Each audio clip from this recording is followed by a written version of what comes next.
Ladies and gentlemen, welcome back to the Not Just Politics podcast. This is episode 84.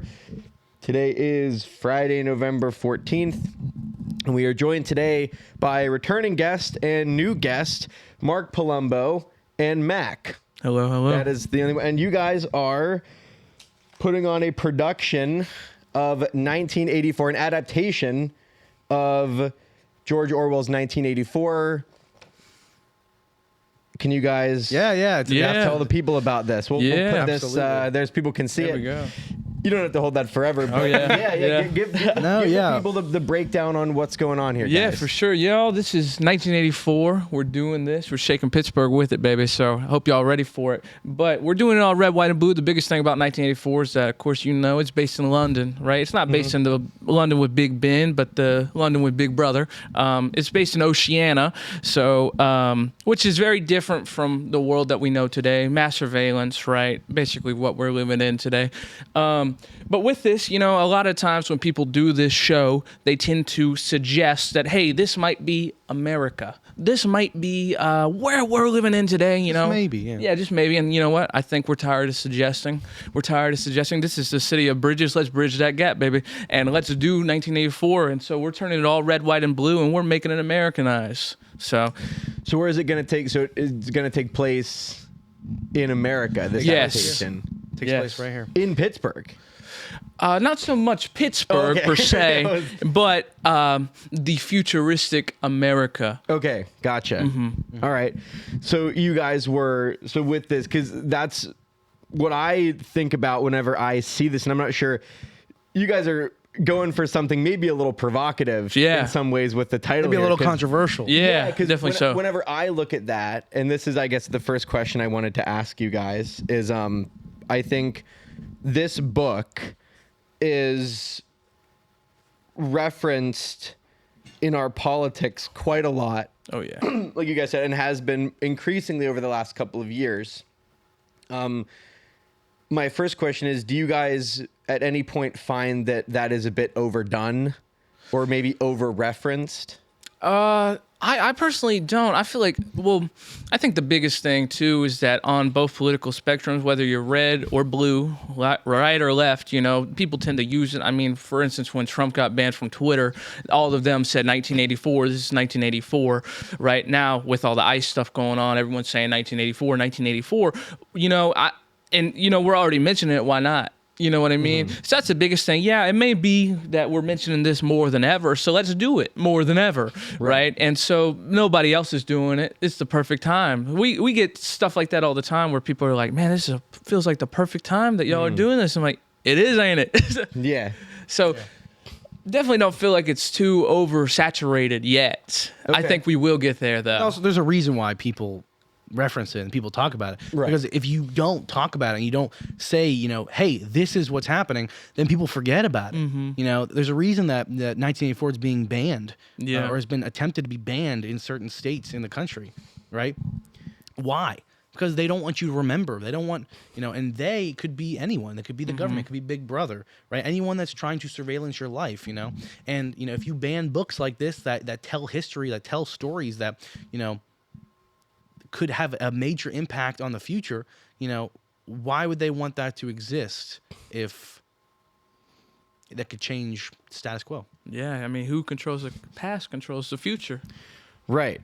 So you brought up something that was interesting. That was, I actually had written those specific examples down in my questions. Interesting. That, people on the right would point to Trump being banned sort of unilaterally from tech platforms after January 6th. They would say that's some sort of Orwellian overreach, even if it's not from the state, it's from the elites. Right. It's from the tech people. And then, people on the left would look at Trump suing news outlets or the ICE raids. They would say this is Orwellian.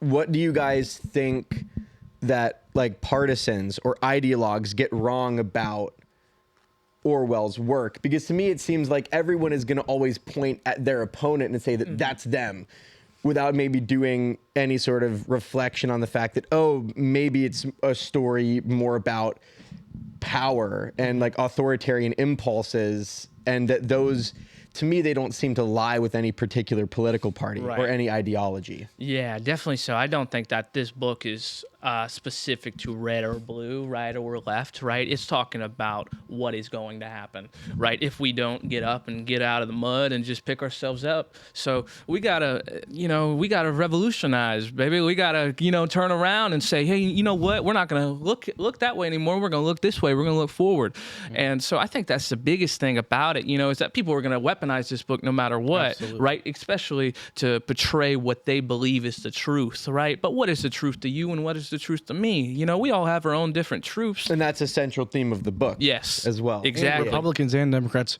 both love 1984. Yeah, yeah. Isn't that interesting? Yeah, right? it is sort of like a universally respected piece of work, and at the same time, I feel like it might be one of the most misinterpreted pieces of work by people that get really ideological, that are really like playing the sort of the politics as a team sport type mentality. Did you guys find that your interpretation or your thoughts about this book changed in any way as a result of putting this show together? I don't necessarily think that my interpretation of the book changed. I definitely always thought that this is where we're headed, right? But more so, I think, obviously, with being surrounded by it 24/7, I think we're more in this 24/7 than ever. So like when little snippets I see online, or if something comes across my feed, I'm like, yeah, all right, yeah, we're headed there. We're headed there. What about you? Well, I mean, I think it just, I don't know if it really changed as much as it's been reaffirming.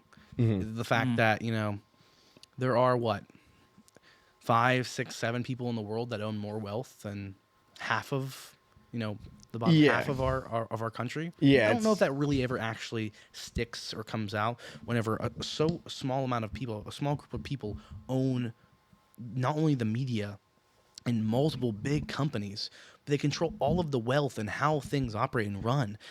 Is that acceptable? Are we going to accept that as a society? And these are the type of things that this book and our story, our Mac's vision of this story as the director, is putting forth to say, hey, wake up. Yeah. Like, make a change, make a stance, do something. You can't just sit idly by. Because, I know this is not just politics, but also, it really isn't. It's really about the people. It's really about, people working together, people, caring for one another, loving each other. I support you, you support me. I'll take care of myself for you if you take care of yourself for me. Yeah, it is.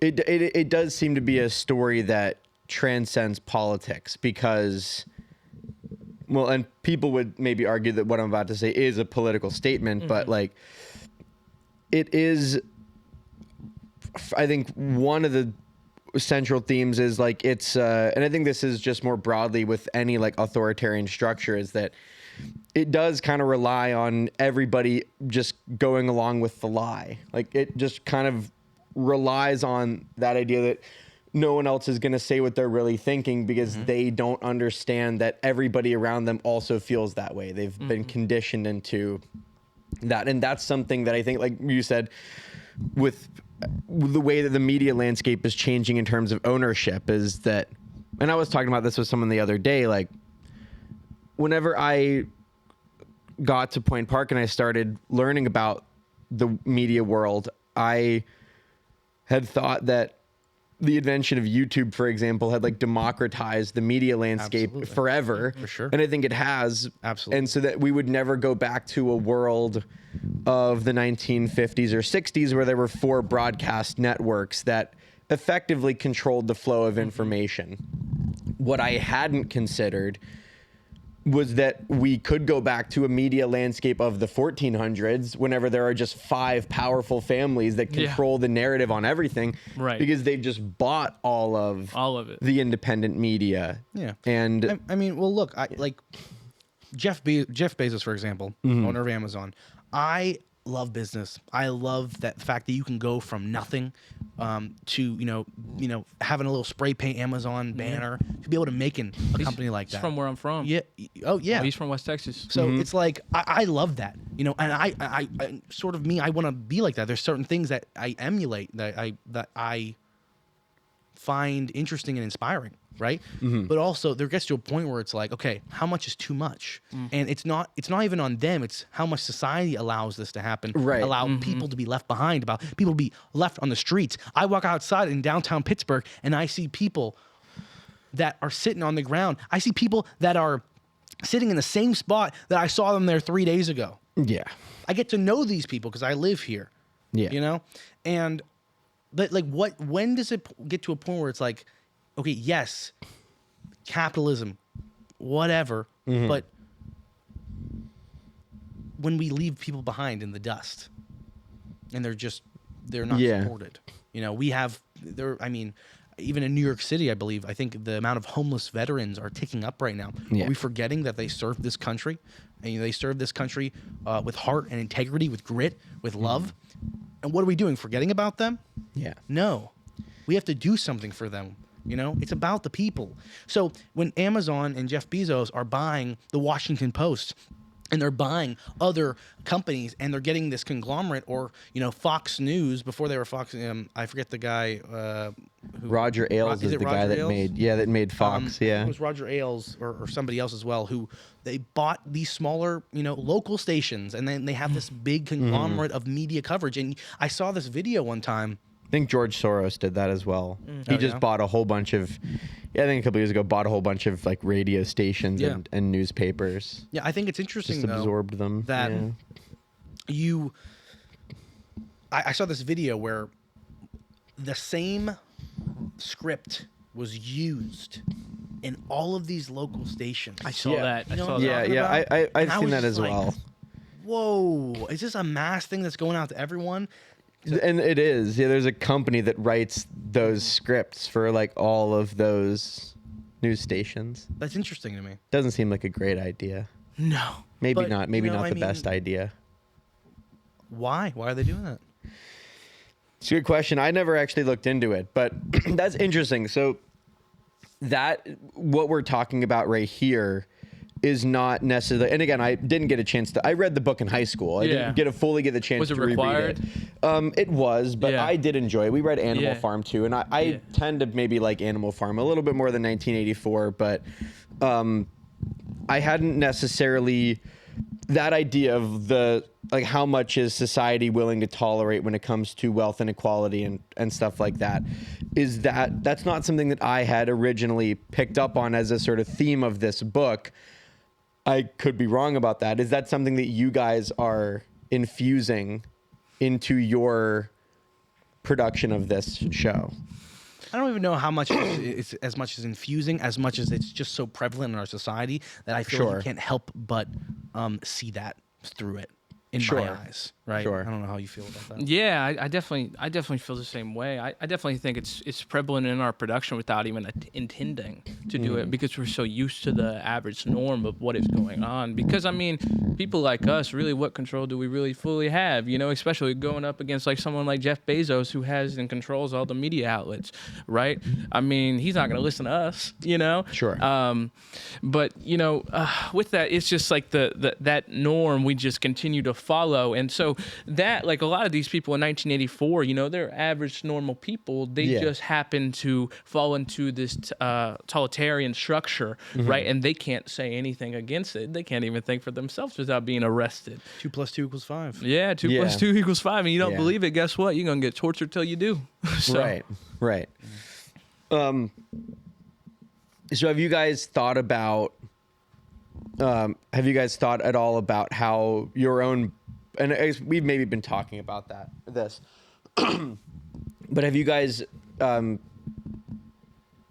thought about how your own biases have perhaps entered this work? And has that been a conversation at any point about like how you would portray that message, I guess is my question.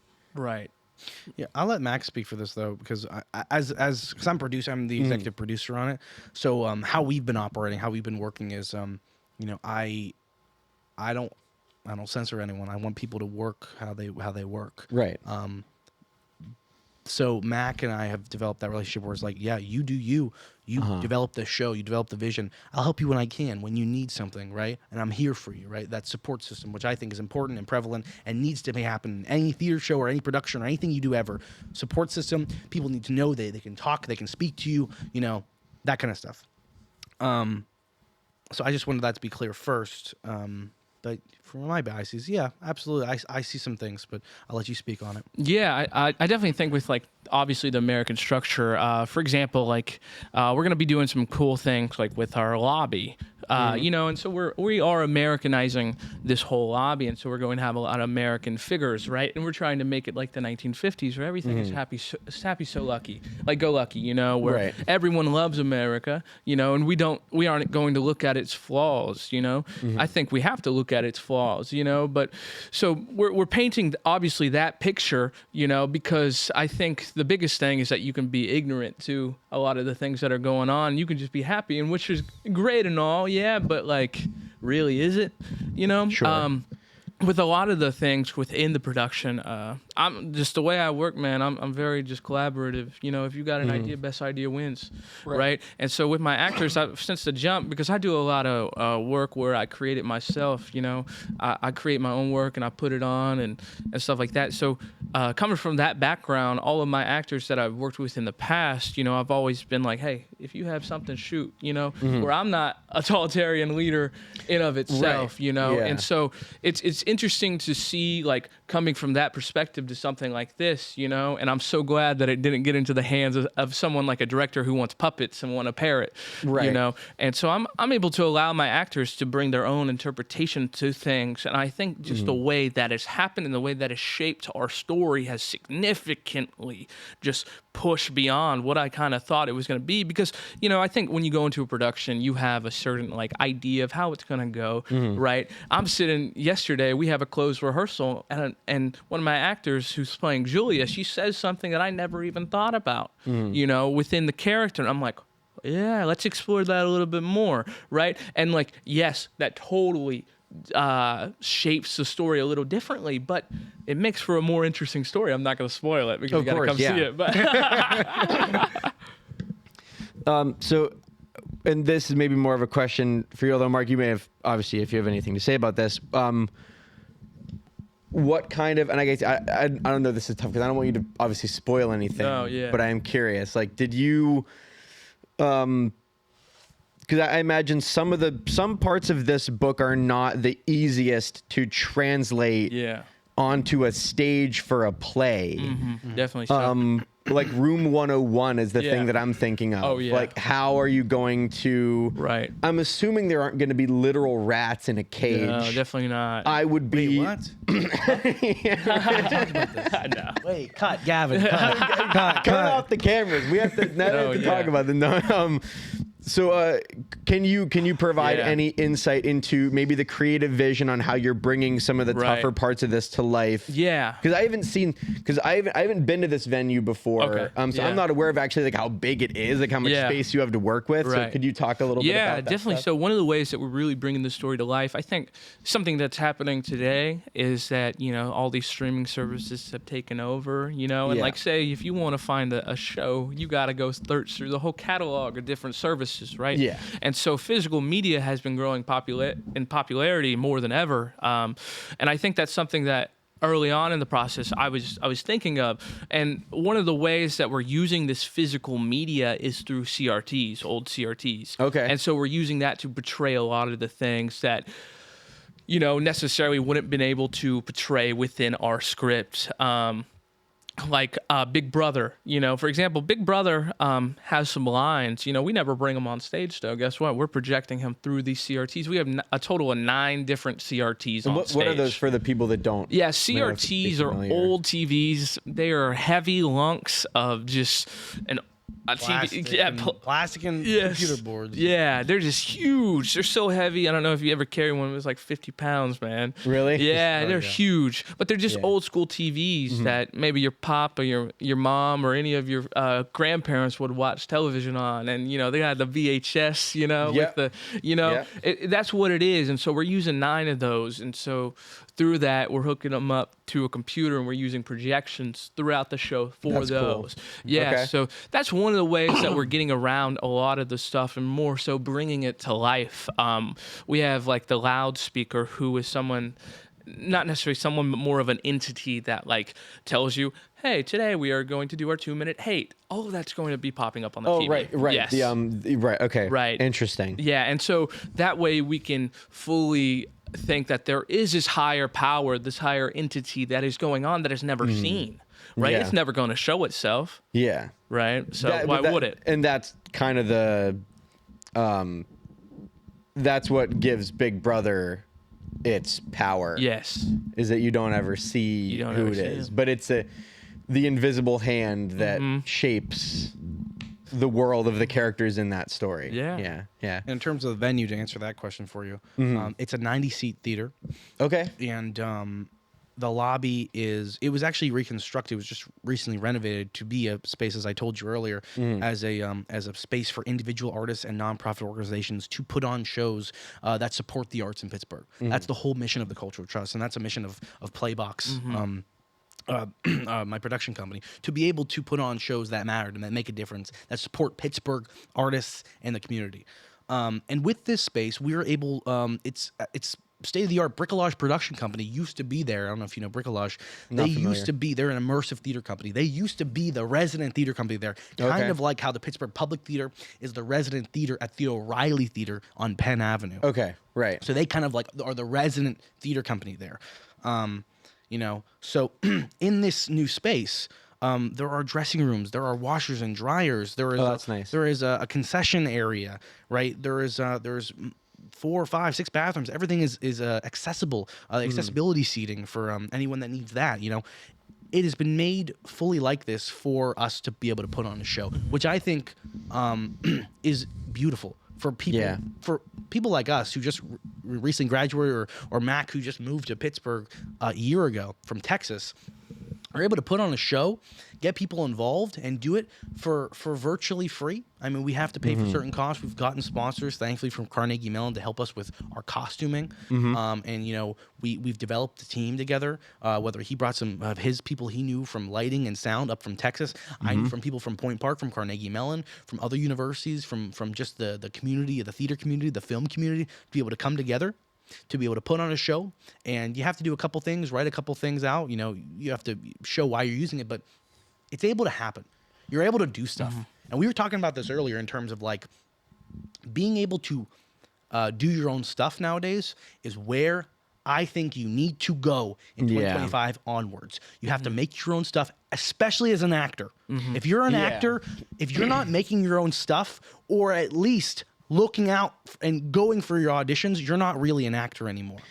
Because you can't just wait around. I don't know. What do you think about this, Gavin? You can't just wait around for jobs.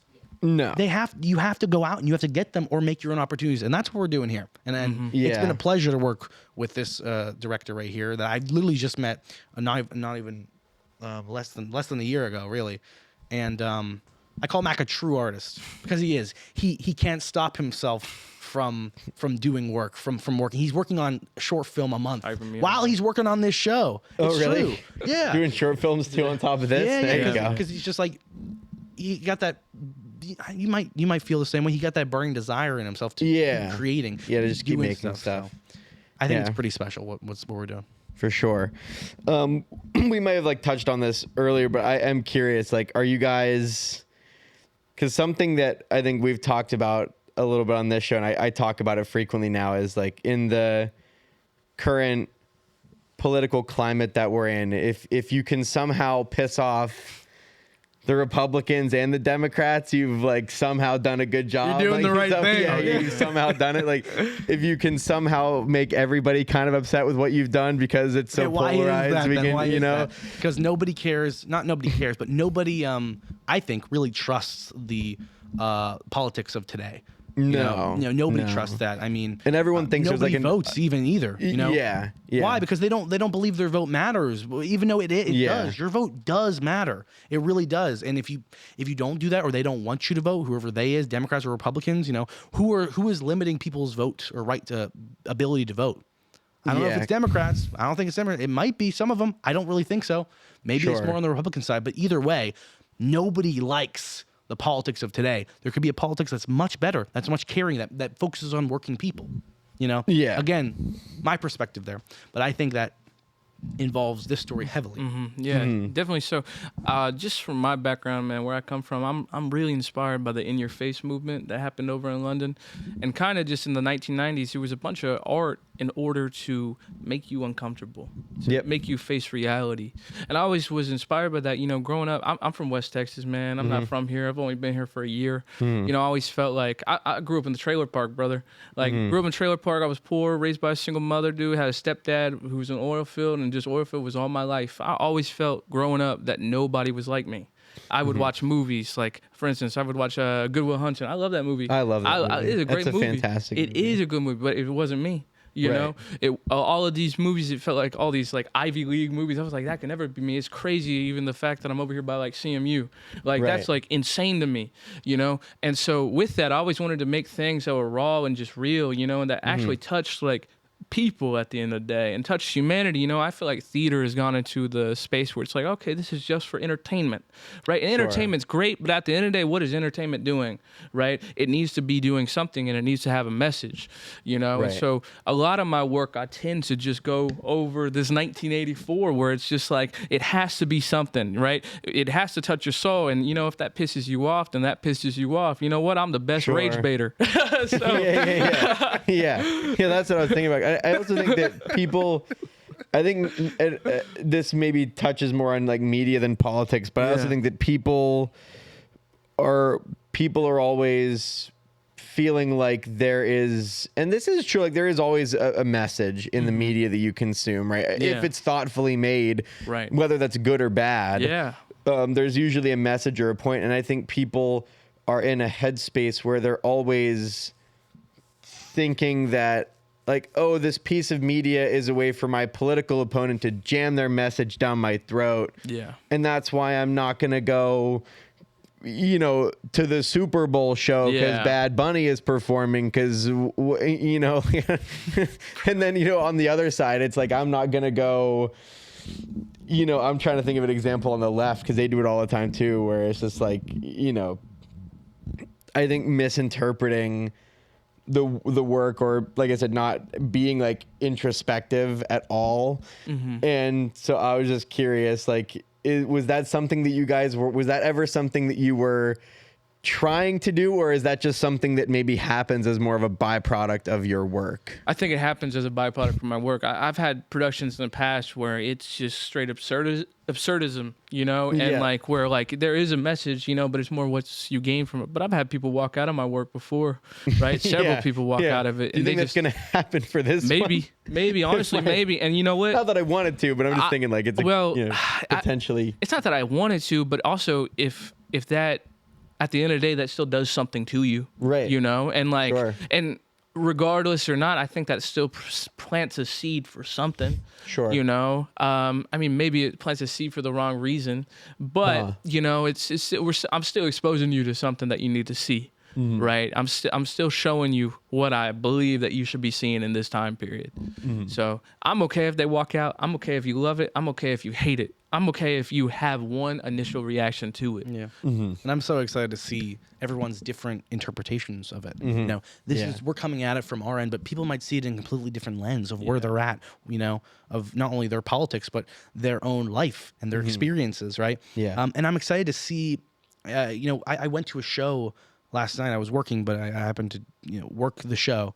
And at the end of the show, the director said, "Hey, this is a work in progress. It's a new work, and I would love to pass out a piece of paper to get feedback on you know what did you like about this, what you didn't, before we take it on to New York or take it on to other cities." You know, and I'm just excited to see what people are going to think about this show, good and bad. I think having more controversial work out there is better for humanity anyways, because we're not supposed to agree on everything. and that's good. No. That's Yeah. good. Yeah, it's actually good that we don't. Yes. Yeah, 100%. We'd be in trouble if we all agreed on everything all the time. It'd probably not be as good as people think it would be. Kubrick was doing it right. Like he was doing it right back then. I mean, Clockwork Orange. Oh my God! If you talk to some people, they're like, "That is the craziest movie I have ever seen, and it's terrible." But if you talk to some people, they're like, "Wow, that was such a really reflective film on what is going on." Or even 2001: Space Odyssey. You know, I've still never seen both of those, which my is really goodness. messed up. I know.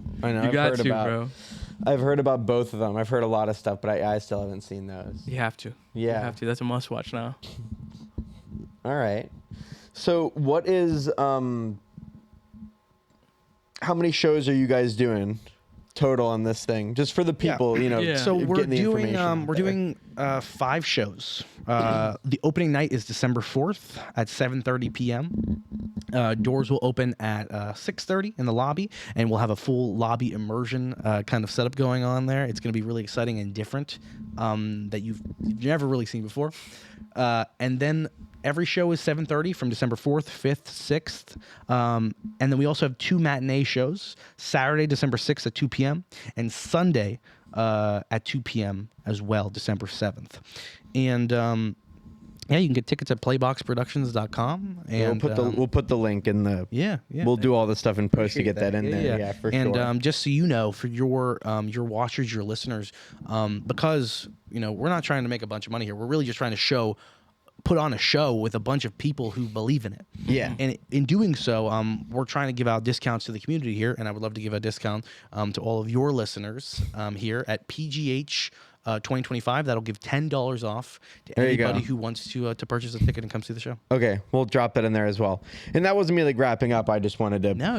put that out yeah. there for the Yeah, people. appreciate that. Maybe we should have done that at the top, but we'll make sure all that stuff is in the description. What else? I'm just curious. I don't want you guys to spoil anything, but the old school TVs is interesting. You have here on the cover of the poster. If you could hand this to me again, you've got what, and this kind of, I guess it's not like Big Ben, but like it has some like maybe some resemblance. Yeah. Was that something that you guys were going for, or is it just sort of more of a generic like tower with an eyeball on it type thing? Yeah, so we had an artist, a freelancer, create this design, and It looks great. yeah, and we talked about a lot of just in your face stuff, and in terms of Mac's vision about it.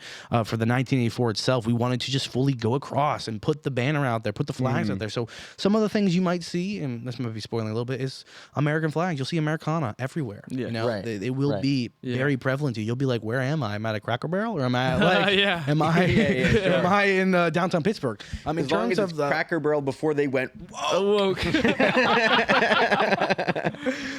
but yeah, I mean, we want you to see yourself, and people I think have a hard time looking at each other. Yeah. Even actors, actors who want to get better, they have a difficult time looking each other in the eye. I think that's how you connect to people, and people are scared to open themselves up to one another.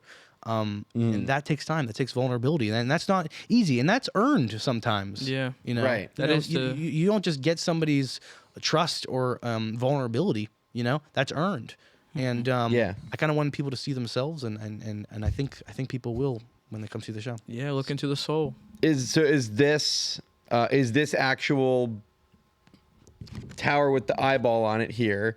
Is that something that makes any sort of appearance in the show, or was that more of just artwork for the promotion? It was mostly for promotional stuff. Oh, gotcha. But I Okay. mean, you in terms of the actual show with the CRTs, you're gonna see close up.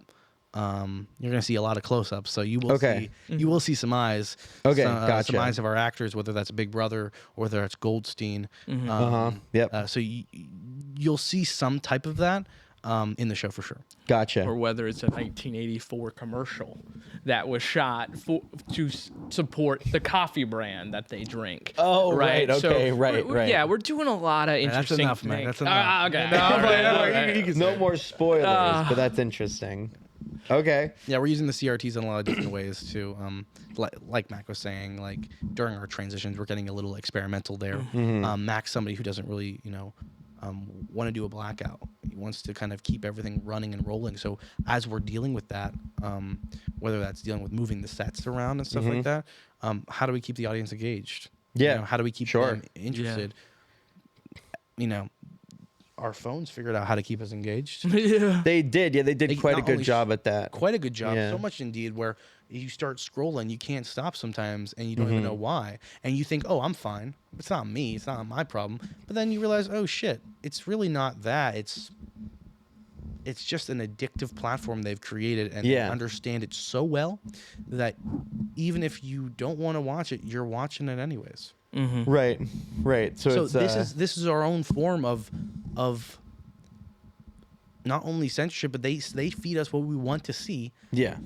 So we're all in our little bubbles, and I want to break that. I want people to come see the show so they can see something and connect with other people. To say, hey, you know what? Maybe it's really bad when my screen time is 11, 12 hours a day, and I'm not talking to friends or family as much as I used to, or I'm deciding to stay in and watch TikTok instead of going out with friends and getting a drink. Yeah. I'm not saying you got to drink. I'm not saying that, but just going out. Playing playing sports, creating art. Whatever happened to getting wasted with the boys? Now everybody just goes on TikTok. Dash Marc Palombo.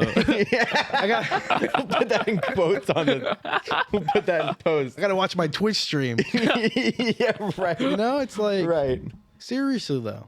Yeah. So that is interesting. You have to. You do have to.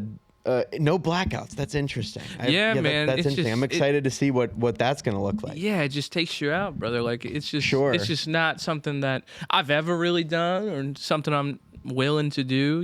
I got to keep you engaged as long as I can. I mean, it's even awesome that I got you to come out. Like we got you to come out, right? Because I mean, that's a rare commodity in and of itself today.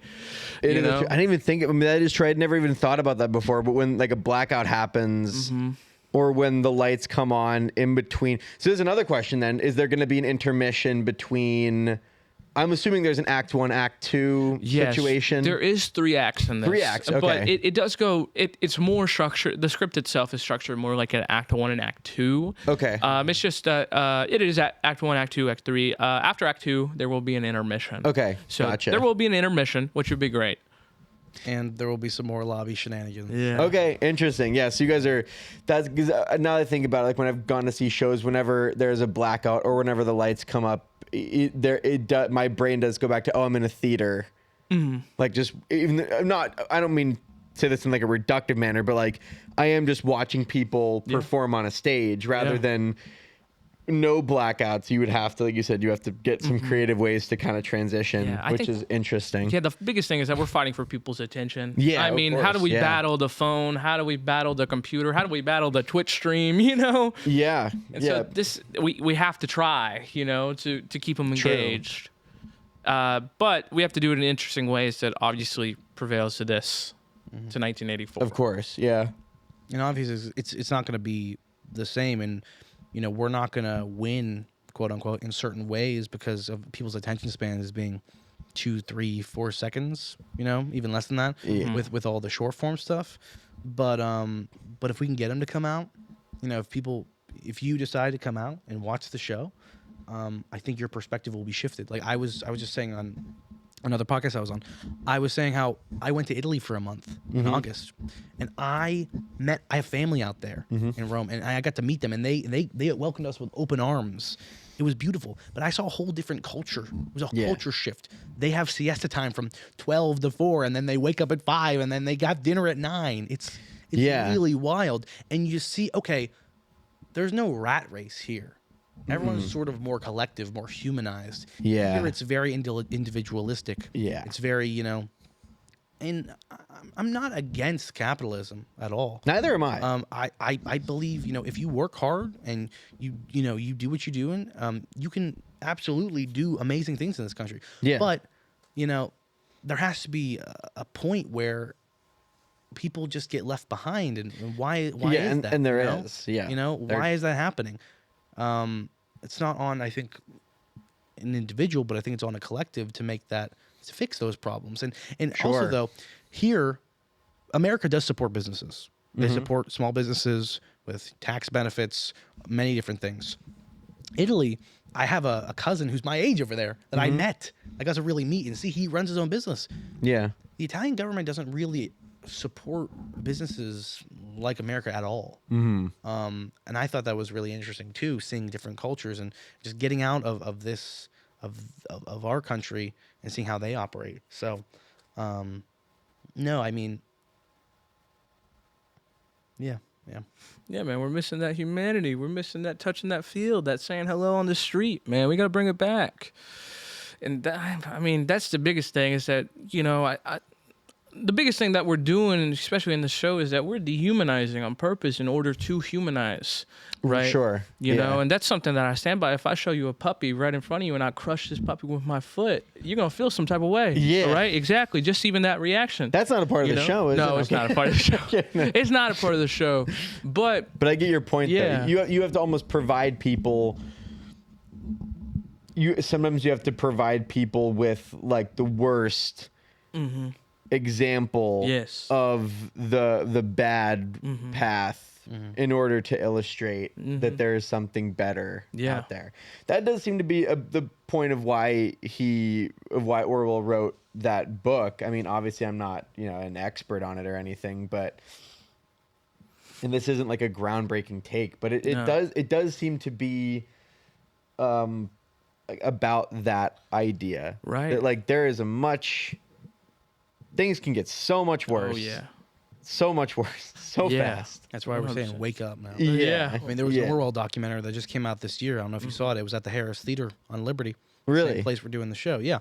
And the similar venue or on the same street. Yeah. But it was all about his life.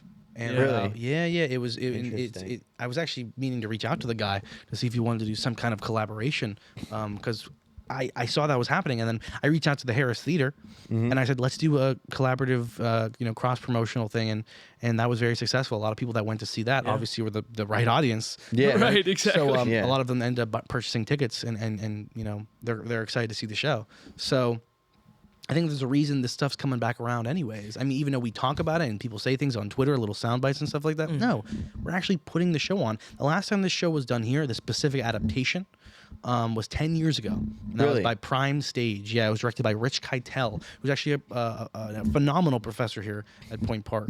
And So that was 2015? They did it, or was it 2014? No, it was 2015, I believe. 2015. I might be wrong, but I believe it was 2015.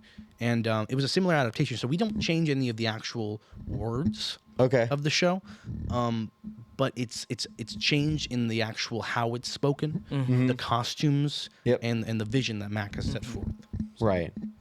along with our lobby shenanigans that we have planned.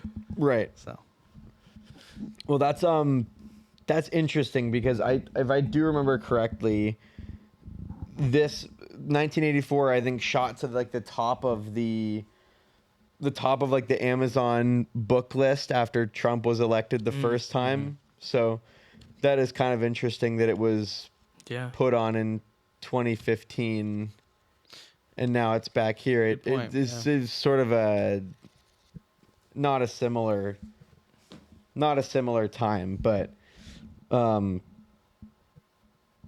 people looked at, like, I think when Trump got elected the first time, people looked at him and thought that was the world he was going. Some people thought that, at least, that was the world he was going to usher in, which in certain aspects, I guess you could say that maybe he did do that, but I do feel like it's probably that sentiment is much stronger now because the amount of things that have happened I not to go off on a tangent, but like I totally forgot about the Greenland gimmick. Like that was this year. It's been a long fucking year. I think happening. Whether or not you like Trump, headlines. I do not. I don't think he's really good for the country whatsoever. Yeah. But he understands. He's a smart guy. He understands how to manipulate and to flood the airwaves. Yeah. And if you flood because like what did they do for the Epstein files that just came out, right? These couple things that I mean, it's true. Yeah. These couple lines that just came out for Epstein that is pretty damning for Trump. It's very damning. And even if you poll Republicans, Harry Eston, or I forget his last name on CNN, he just showed objective polls. Republicans do not. He's underwater with Republicans on this issue. Heavily. Yeah. No, obviously yeah. Democrats don't like it, but heavily Republicans don't like it either. And what was I just speaking about? Epstein. Yeah. So they decided to flood. Yeah, good God. They decided to flood the area because those two things came out. So they said, let's just release a bunch more. Let's just release all of it. Yeah. So it looks better. I don't think it looks better at all. We can decipher it. But they decided let's release a bunch of the files and the emails specifically. Yeah. So it doesn't look as bad. And then while this is going on, we're gonna send bombs too. Yeah. You know? That is true. It is like I was talking to a friend about this earlier. It is, and listen, I don't mean to. Well, I'm not as like hesitant to say it anymore, but that is kind of the classic. And it probably, again, I don't maybe remember like specific examples as much in this book, but that is sort of the classic authoritarian playbook, is just to blitz. Oh yeah. Like a bunch of executive orders, a bunch of headlines, just generate information so that by the time someone's addressed, number one, you're already on 10, and they just can't. Look, he was threatening keep to up hold with federal it. funding from New York City if Zoran Mamdani won, and Yeah, he that's- did. yeah, You know that's what I mean? crazy. He was using his executive power to threaten people, and he's been doing that. Yeah. Is that right? No, of course it's not right. But people on he has developed a thing where if you're not with him, you're against him, and he will Sure. kick you out. Especially if you're on your own side. There was a Republican who decided, I forget where he was at, but there was a Republican congressperson, I believe, who, and you can fact check me on this, guys, who decided to push away from Trump a little bit, speak out against him, and they came at him, not only Trump but all of his other allies, and he said, "I'm not running for re-election." Oh yeah, I'm I know done." you're talking about. Yeah, I You know? forget what his name is. Gavin, do you know what his name We is? put that in there. I forget what his name is, but I know what you're talking about. So I mean, He decided not to. Yeah, he resigned. yeah. I mean, that's why maybe people are talking, and I think people are talking about those similarities between this and what he's been doing.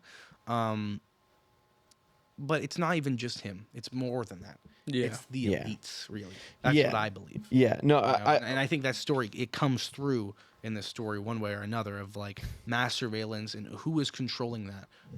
Yeah. One person on top of us. We all believe the same thing. We all have to either dress the same way or look the same way, or we have to have the same opinions. Yeah. Or if you don't, you're wrong. You should be tortured until you do believe the right thing. Sure. Can't even think for Sure. yourself. It's illegal. Yeah, and we will wrap here. We'll wrap here in a few minutes. We're gonna do probably about an hour, so maybe like 10 Thanks or for 11 having us minutes. on. No, of course, all right. of course. But I am curious about like, and I don't know. There's maybe a history lesson to do here, but I am curious like if there were any of these same sentiments after the Patriot Act was passed, after 9/11, because it does. We are living in a surveillance state. Yeah. We are. We are. I mean, we like all to have say that we're cameras on our not. phone. The other day, I broke down on the side of the road, and I turned my hazards on, and then all of a sudden, this guy, he pulled up to me. He pulled up to me behind me, and I was like, oh, interesting. So, I get out of the car. I'm like, oh, this guy's here to help me, which he was. And he gets out, and he starts talking to me. He's like, hey, what's wrong? And I was like, oh, I got a flat tire. He's like, oh, okay, I can probably help you. I have some air. I was like, yeah, I just don't have any. He's like, okay. Brings out an air compressor, and he was like, yeah, the way that we saw you actually is because there's cameras, and there's AI that detects the hazards. And so the AI detected you, and so that's how I knew where you were. And I was just like, Yeah. what? Did you just tell me? I was like, thank you for the help, but that's insane. Yeah, that is nuts. Yeah, that is crazy. Yeah. That is crazy for sure. But yeah, I just wonder if that was like something that was like if that book became more popular, because to me Yeah. that was kind of the beginning of the surveillance state, and that's a very heavy theme in Yes. the book, is that the party doesn't let you do anything. Anything. Watching your house. They don't. They don't. Yeah. I mean, that's why there's Newspeak. Right? That's why they own their own news channel, and there's a loudspeaker that speaks what the party wants them to hear. Double plus good. Yo, I forgot about double plus good. That's really funny. Yeah, you have to do that. Yeah. Double think. All right. Double think. Yeah. Well, yeah, man. We're basically just people who are just trying to get it, man. We're just we're young, man. We're so young. I don't know how old you are. 23. Oh, bro, I'm 23 too. So I'm 23. Mark's 24, bro. We're just trying to push it and just try to actually come out here and just do it, man. Because not a lot of people doing it, especially to this, No. And so we're just trying to make something happen, brother. We're just trying to shake Pittsburgh. That's really what we're doing here. And so we're trying our best, to actually just go and get it, because ain't nobody gonna get it for us. Right. Yeah. Right. Okay. Well, before we wrap here, is there anything else you guys would like to say? Again, we'll have everything in the description. We'll put stuff on the screen. Everybody will put links and that little promo code that Marc dropped. But is there anything else you guys want to say about what people can expect to see? Yeah. Or anything else before we wrap up here? Yeah, I just want people in your audience to understand and know that there are over 35, 40 people involved in this production that are all volunteering their time because they believe in what this play stands for. They believe in the story. They believe in telling the story, and they believe it's timely now, and they believe it's bold. And whether it's the production team, Vizcaya, our set designer, Cody, Robert, we have Bunny and Costadina, who are our costumers. We have Chloe, who is our props master. We have Anna Hansen, who is our associate producer. Mac, obviously, directing. I mean, we have Brandon, who does all of our social media and video editing. Nick Lombardo. There are so many people, and there's so many people I haven't even. Our stage managers, Darby, Spade. I mean, there's so many people involved. It's gone so much larger than just us, and it's been a privilege to be able to work and lead with compassion and care and love with all of these people. And I'm just so excited for people to come see the show. Yeah, I'm very excited to see it. I will be there. Oh yeah. I think everyone should come out to see it. I'm very excited. Thank you guys for coming on. Thank you, Carson. It was a pleasure. Nice to meet you, Mac. Marc, good to see you again. Good to see you, Gavin. Happy late birthday to Gavin. Happy late birthday to producer Gavin. Yes, sir.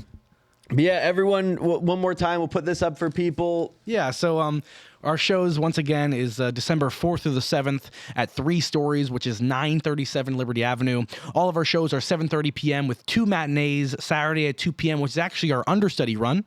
So you can see our understudies in that show, and a 2 p.m. Sunday show to finish off our closing night. I hope to see you there. Thanks so much, Carson. Yeah, I hope to see you, baby. Big brother is red, white, and blue. Yes, he is. He is. And he sees you. Thank you very much, guys. Thanks, Carson. Bye, everybody. We'll see you later. Bye-bye.